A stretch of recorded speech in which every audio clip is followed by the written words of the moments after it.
ሰላም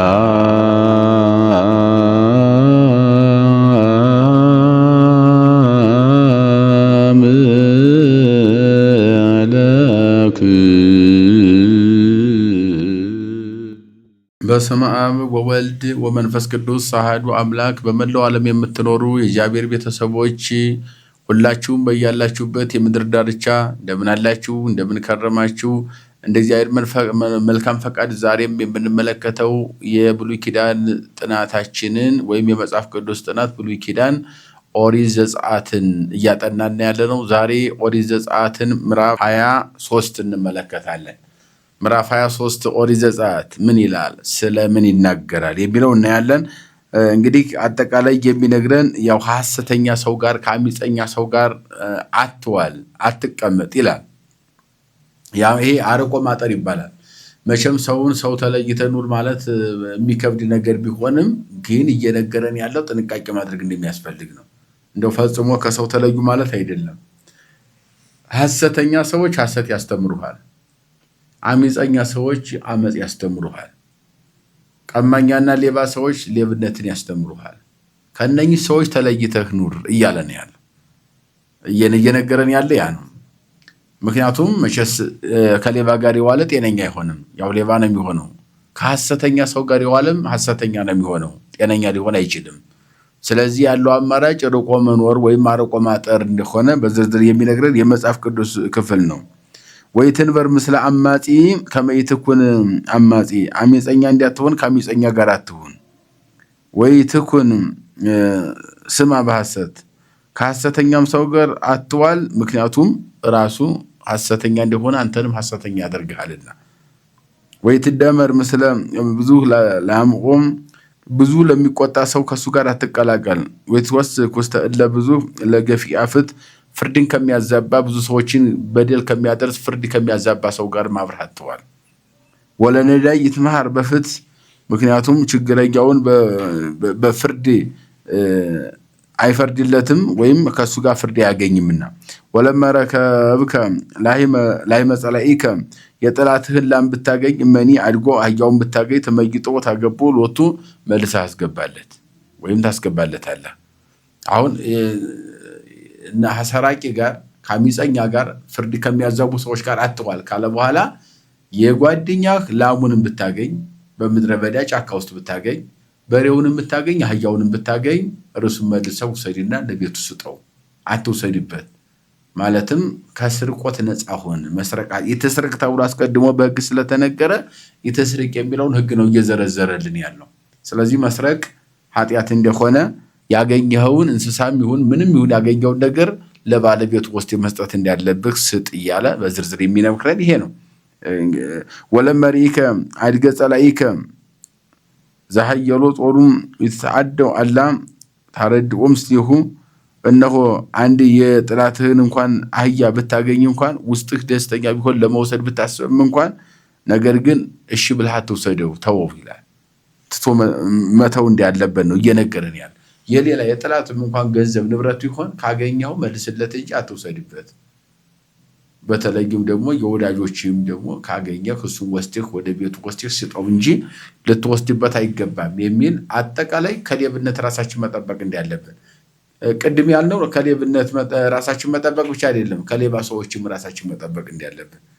ከሌባ ሰዎች ብቻ አይደለም፣ ሌብነትን ከሚያራምዱ ከሰራቂዎች ጋር ጓደኝነት መኖር እንደሌለበት፣ አመፀኞችን፣ ሐሰተኞችን፣ ሰራቂዎችን እነሱ መራቅ እንደሚያስፈልግ፣ ከነሱ ጋር ህብረት መፍጠር እንደማያስፈልግ፣ የነሱን ክፉ ስራ ግብር መከተል እንደሌለብን በዝርዝር የሚያስረግጡ የሚነግረን ሕግ ነው።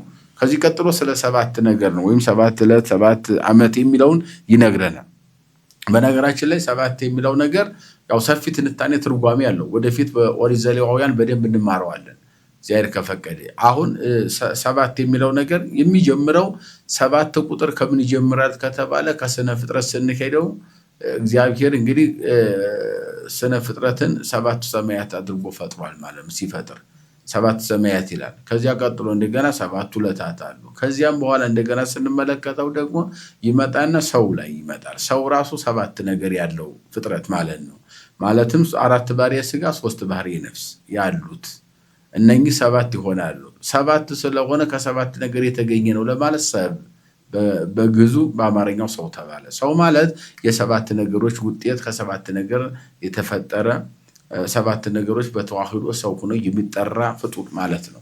ይሄን ትርጉም ነው የሚነግረን። ከዚያ ጋር አያይዞ ስለ ሱባኤም 7 ነው። ሱባኤ ማለትም 7 ማለት ነው።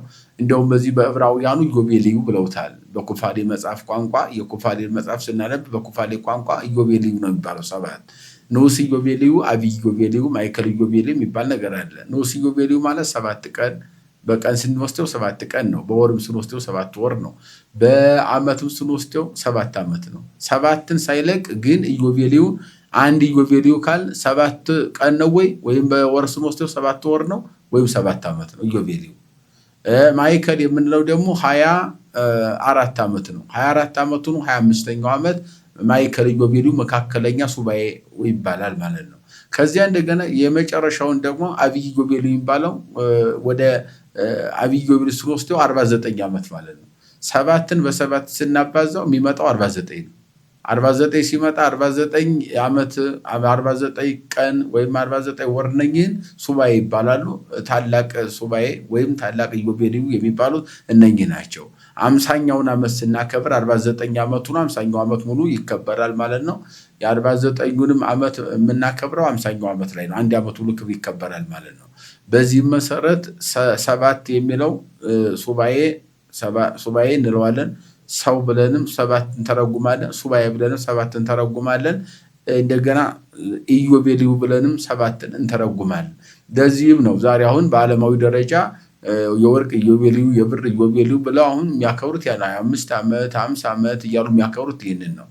በእኛ ግን ሲተነተን ንዑስ ኢዮቤልዩ 7 ማዕከል ኢዮቤልዩ 24 ሆኖ 25ኛው አብይ ኢዮቤልዩ ደግሞ የወርቅ የሚሉት 50 አመት የምንለው 49 አመቱ ነው 50ኛው አመት የሚተረጎመው ከመጽሐፈ ኩፋሌ የተወሰደ ነው ማለት ነው።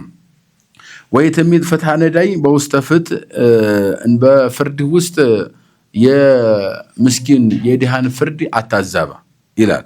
ወእምኩሉ ፍትሕ ዘአመፃ ተግሃስ ከክፉ ፍርድ መፍረድ ታገስ። ዘአልቦ ጌጋይ ወጽድቅ ወጻዲቅ ይትክትል ወሃጣ ይታድህን በፍርድ ላይ ጥንቃቄ ማድረግ እንደሚያስፈልግ ፍርድ ያዛብተህ ለኃጢአተኛው ጽድቅን ለጸድቁ ኃጢአትን አትፍረድ ማለትም በሐሰት ፍርድን አታጣም ማለት ነው።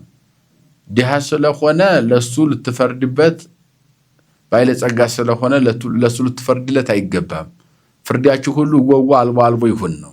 ኦሪት ሕግ ቀጥታ ስለሆነ ነው አይደለም ብቻ ነው ሕግ መሆን ያለበት የሚል ይህን የተሰራውን ሕግ ነው የሚነግረን። ሌላው እጅ መንሻ መቀበል እንደማያስፈልግ በእጅ መንሻ ምክንያት ድሃዎችን መግፋት እንደሌለበት 6 ክረምት ሰደስተ ክረምተ ዝራ ገራይተከ ዋስተጋብ ዝራአከ እነሆ 6 አመት ስራህን ስራ እርሻህን ረስ ዘርህንም ዝራ ወበሳብ ክረምት ህድጋ ታይርፍ ከ7 አመት በኋላ ግን በ7ኛው አመት ግን ትረፍ መሬቷ ይላል።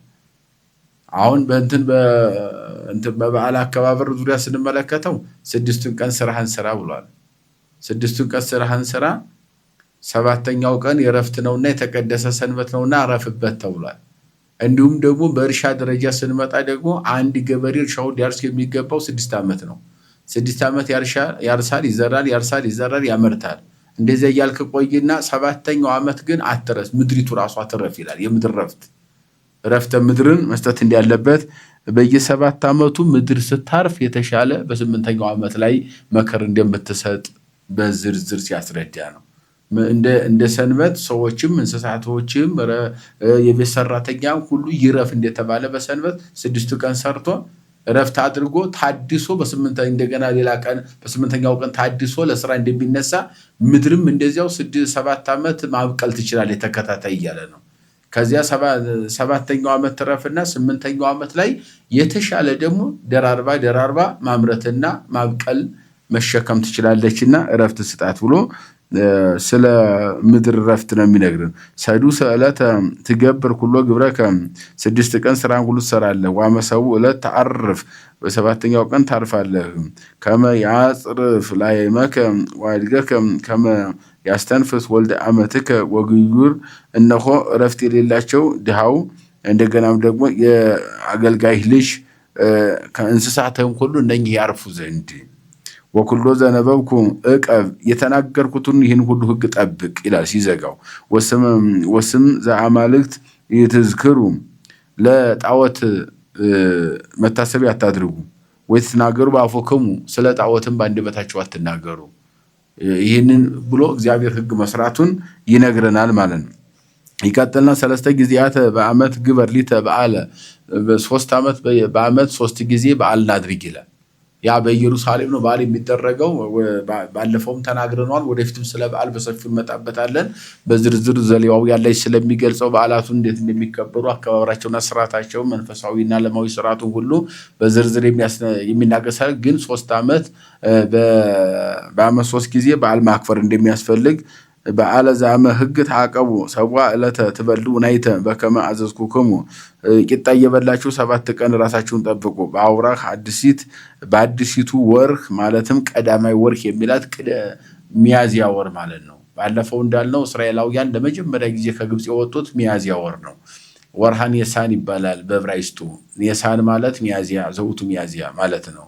ሚያዝያ በእነሱ ቀዳማይ ወር ነው ወይም ሐዲሲት ወር ይላታል። አዲስ ዓመት አዲስ ወር ዓመታቸውን የሚቀይሩት ለዚህ ነው። ዕብራውያኑ የመጀመሪያው ወራቸው ሚያዝያ ነው። ዓመታቸውን የሚቀይሩት በዚያ ነው። ቀመራቸው በኢዮቤልዩ ነው። መነሻቸው የዘመን አቆጣጠር ደግሞ ከግብጽ ሀገር ነፃ የወጡበትን ነው። በነገራችን ላይ ብሉይ ኪዳን ስናጠና ልንረዳው የሚገባ ነገር አንዳንዱ ሰው በሐዲስ ኪዳን እይታ ብሉይ ኪዳን እያየ ስህተት ውስጥ ይገባል። ብሉይ ኪዳን በብሉይ ኪዳንነቱ ነው የሚተረጎመው። ሌላው ቀርቶ እዚህ ላይ ኢየሱስ ክርስቶስ ብንል እንኳን አያስኬድም። አማኑኤል ብንል እንኳን በነቢዩ የተነገረ ቢሆንም ዋናው ነገር ክርስቶስ የሚለው እነዚህ ስሞች የስጋዊ ስም ናቸው። ከዚህ ላይ ግን እግዚአብሔር ነው። አጠቃላይ የሰራዊት ጌታ እግዚአብሔር፣ አሸናፊ እግዚአብሔር፣ አዶናይ እግዚአብሔር፣ ኤሎሄ እግዚአብሔር እያልን የምንተረጉመው በዚህ ደረጃ ነው ማለት ነው። ብሉይ ኪዳንን ለይቶ ማጥናት እንደገናም ደግሞ አሁን ላይ እያጠና ነው እየተማርን ያለ ነው። ቅድመ ልደተ ክርስቶስ 1500 ዓመት ዓለም ላይ ሲና ምድረ በዳ ሄደን እያጠናን እንደሆነ መረዳት ያስፈልጋል።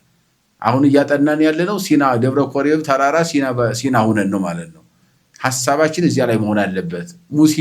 ሙሴን እያየን እስራኤልን በአይነ ስጋ በአይነ ህሊና እያየናቸው እየተመለከትናቸው እያጠና እንደሆነ መረዳት ያስፈልጋልና አንዳንድ ጊዜ ዝም ብሎ ሐዲስ ኪዳን ጋር በማነጻጸር ይሄኛው የተሳሳተ ያኛው የጸደቀ አንዱን ከፍ አንዱን ዝቅ ብናደርግበት ሁኔታ ያለ አስማምቶና ለይቶ ደረጃ በደረጃ ማስቀመጥ ከሁሉም የቅድስና ህግ እንዳለ መረዳት ያስፈልጋል። ብሉያትና ሐዲሳትን አዋህዳ የኛ ቤተክርስቲያን ስለምትቀበል ማለት ነው። አዋህዳ ተርጉማ ለይታ ሁሉንም ነገር ደረጃ በደረጃ ምርትና ግርቱን ለይታ ስለምታስቀምጥ ማለት ነው። የተሻሻለ ያልተሻሻለ፣ የቀጠለ ያልቀጠለ፣ የተሻረ ያልተሻረ ህግ የሚል የራሷ የሆነ ትምህርት ስላላት ይህን ብሉይ ኪዳኑን በደንብ ስንረዳው አዲስ ኪዳን ላይ ብሉይ ኪዳንን ደረጃውን ጠብቀን ልንረዳውና ልናስተምረው እንችላለን ማለት ነው።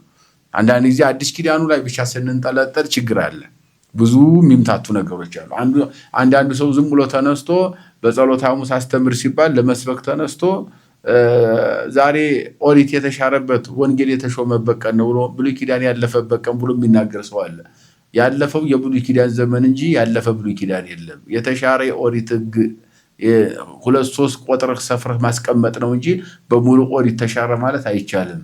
ኦሪትና ነቢያትን ልሽር አልመጣውም ብሎ ራሱ መድኃኔዓለም እያስተማረ ተሽሯል ብሎ መናገር ይሄ ራሱ አንዱ ውድቀታችን ስለሆነ አላዋቂነታችንም የሚገልጽ ስለሆነ ብሉይ ኪዳንና በደንብ የተረዳ ሰው አዲስ ኪዳን መረዳት ይችላል። ብሉይ ኪዳን ሳይረዱ ግን አዲስ ኪዳን መረዳት በጣም አዳጋች ስለሆነ ብሉይ ኪዳንን በደንብ ጠንቅቆ ማንበብና መረዳት የዘመኑ ጊዜ ያንን ዘመን መረዳት እስከ ዘመኑ ድረስ ማንበብ መተርጎም ያስፈልጋል ማለት። መጻሕፍት ሲነበቡ ዘመናቸው ጭምር ነው የሚተረጎመው።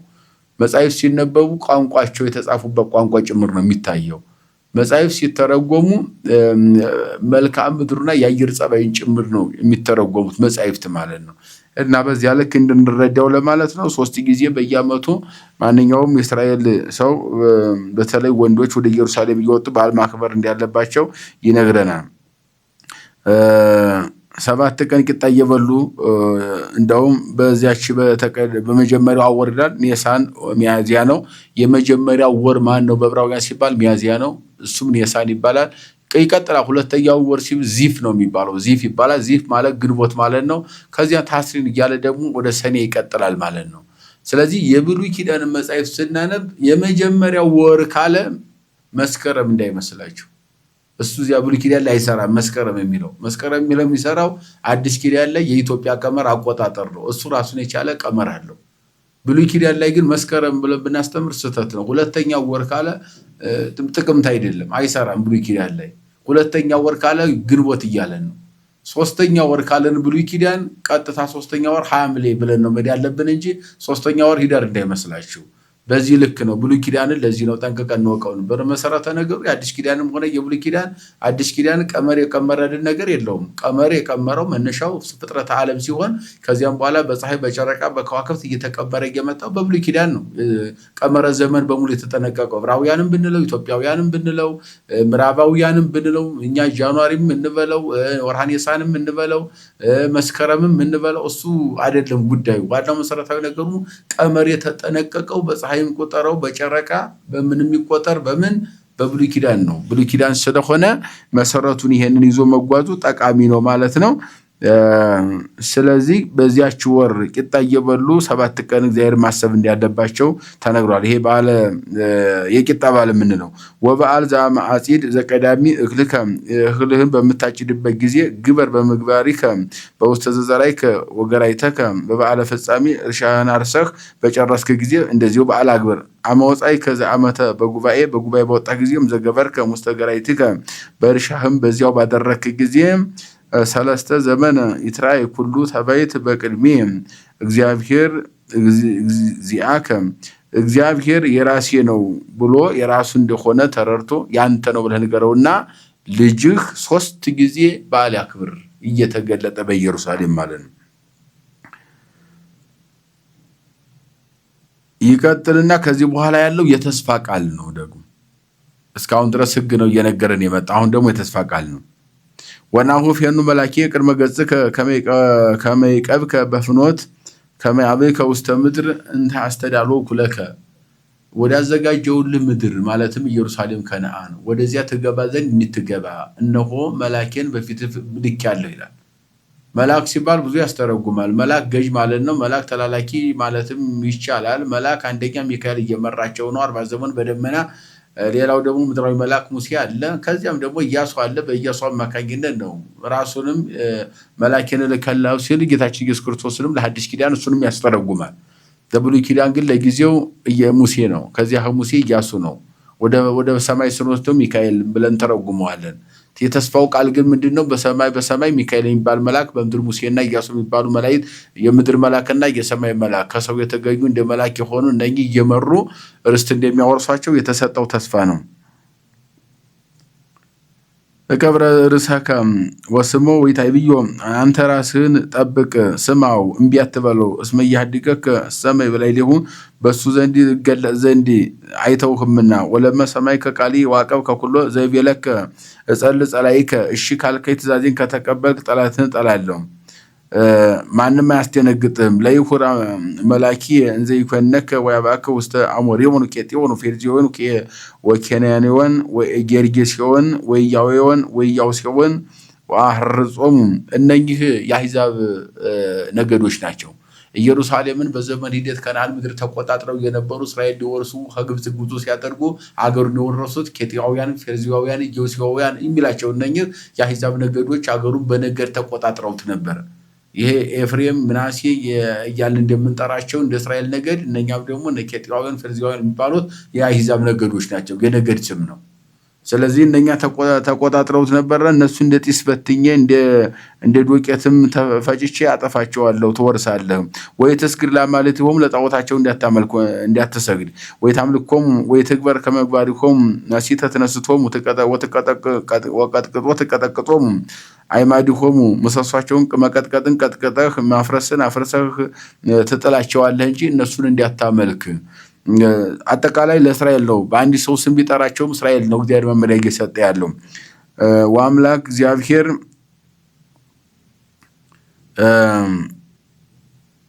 ወአምልክ እግዚአብሔርሃ ፈጣሪከ ወባርክ አምላክ እግዚአብሔርን ፈጽመህ አመስግን። ጧት ማታ እሱን አመስግነው። ወደዚያ ምድር በሚገቡ ጊዜ እንደሚገቡ መልአክ እንደሚመራቸው ተስፋ ሰጣቸው። ከገቡ በኋላ ግን የተለያየ አሕዛብ ጣዖታት ስለነበሩ አሕዛብን ቢወገዱ ጣዖቱ ስለሚኖር ፊታችሁን ወደ ጣዖት እንዲያታዞሩ፣ ጣዖት ካዞራችሁ ወደዚያ እኔ እናንተን እቆጣችኋለሁ፣ በማቴ ቀስፋችኋለሁ። ነገር ግን ጣዖት ካላመለካችሁና በምትወርሷት ምድር እኔን ስሜን የምትጠሩ የምታመሰግኑ ከሆነ መቀጥቀጥን ቀጥቅቼ ማፍረስን አፍርሼ እነኛን ሁሉ ከእናንተ አጠፋላችኋለሁ፣ እንደ ጢስ አተናቸዋለሁ፣ እንደ ዱቄት እንፈጫቸዋለሁ ብሎ አጠቃላይ ወደ ርስት ከገቡ በኋላ እግዚአብሔር የበለጠ ጸጋ አትረፍርፎ እንደሚሰጣቸውና በነገር ሁሉ በፊት በኋላ እንደሚጠብቃቸው አስረግጦ የሚናገር የመጽሐፍ ቅዱስ ክፍል ነው። የመከረን ያስተማረን የገሰጸን የሰራዊት ጌታ እግዚአብሔር አምላካችን ከፀሐይ መውጫ እስከ ፀሐይ መግቢያ በፍጥረታት ሁሉ አንደበት ስሙ የተመሰገነ ይሁን። ይቆየ